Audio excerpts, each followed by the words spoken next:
I didn't understand why he left, not at first.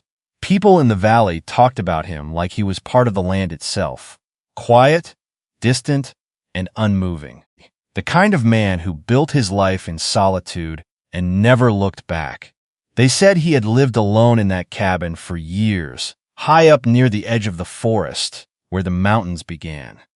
No family, no visitors, no reason to leave. And yet, he did for me. That's what they said, but I didn't believe it. Not until I learned the truth. I first heard about him on the day everything in my life fell apart. The town of Willow Creek had never been kind, but it had been predictable. I worked at the general store, kept my head down, and tried not to give anyone a reason to notice me. That was how you survived in places like that, by being just enough to exist, but never enough to matter. Then Mr. Carter died. He was the only reason I had a roof over my head. The store had been his, and I had worked there for years, quietly earning my keep. When he passed, everything he owned went to a distant relative who had no interest in keeping things the way they were.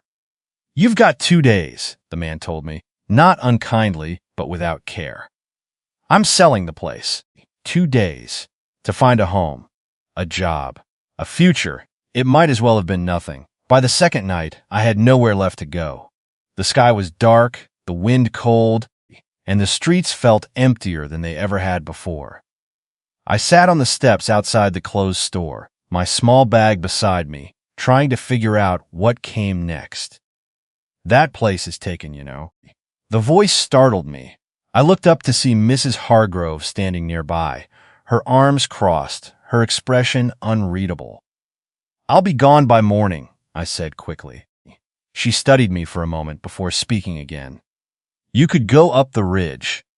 I frowned. "The ridge?" She nodded toward the distant mountains. "There's a cabin up there. Belongs to a man who doesn't care much for company. But," she hesitated, "he's not cruel." I let out a quiet breath. "And you think he'd taken a stranger?" "No," she said plainly. "I think he'd ignore you."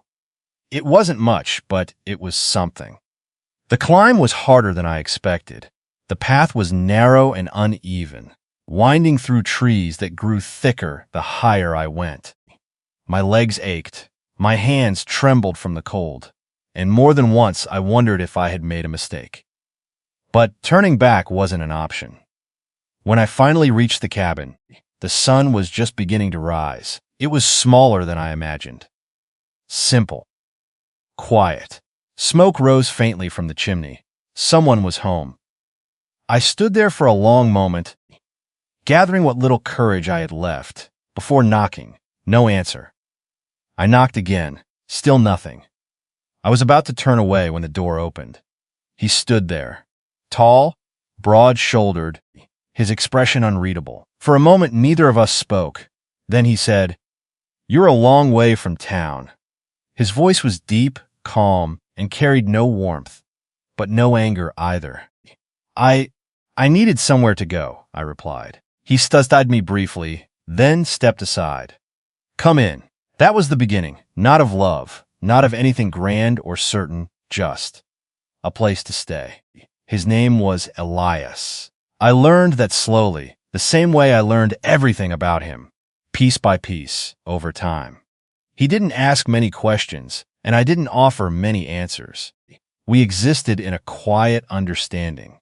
I helped where I could, cooking, cleaning, gathering water.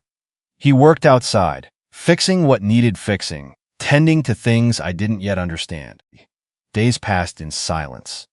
But it wasn't an uncomfortable silence. It was peaceful. Still, I never forgot that I was a guest. Temporary.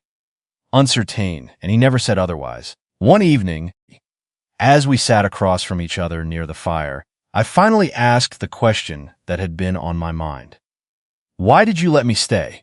He didn't answer right away. Instead, he stared into the flames as if searching for something in them. "Because you needed somewhere to go," he said eventually. "That's all?" He nodded once. "That's enough." I didn't believe him. Not entirely. But I didn't push. Over time, I began to notice things about him. The way he moved, careful, deliberate. The way he avoided certain topics. The way his eyes sometimes carried a weight that had nothing to do with the present. He was a man who had chosen solitude, but not because he preferred it, because he needed it. The truth came out slowly, like everything else. It started with a storm, the kind that rolls in without warning, turning the sky dark and the air sharp with tension. The wind howled through the trees, rattling the cabin, making the world outside feel wild and unpredictable. I was trying to secure the windows when Elias came in, his clothes damp, his expression tighter than usual. "You should stay away from the door," he said. "Why?" He hesitated. "Because someone might come looking." The words sent a chill through me that had nothing to do with the weather. "Looking for you?" He didn't answer. That was answer enough. Later that night, as the storm raged outside, I found him sitting alone, his gaze distant. "You're not just a man with a cabin, are you?" I asked softly. He let out a quiet breath. "No." Silence settled between us. Then he spoke. "I used to live in town," he said. "A long time ago. Different life. Different man. What happened?" He looked at me then, his expression honest in a way I hadn't seen before. "I lost everything," he said. There was no drama in his voice, just truth. "And you came here?" "I ran," he admitted. "From people, from mistakes, from myself." I understood that, more than I wanted to. Days turned into weeks. And somewhere along the way, something changed. Not suddenly, not dramatically, but quietly. He started speaking more. I started laughing more. The cabin no longer felt like a place I was passing through. It felt like home. That's when things became complicated. One morning, I woke to find the cabin empty. At first, I thought he had gone out early. But something felt different. Wrong than I saw it. A small note on the table. "You can stay. The place is yours now." My heart dropped. He was gone. I didn't understand. Not then. Not until I went back to town. People were talking. "They found him." Someone said, "Who?"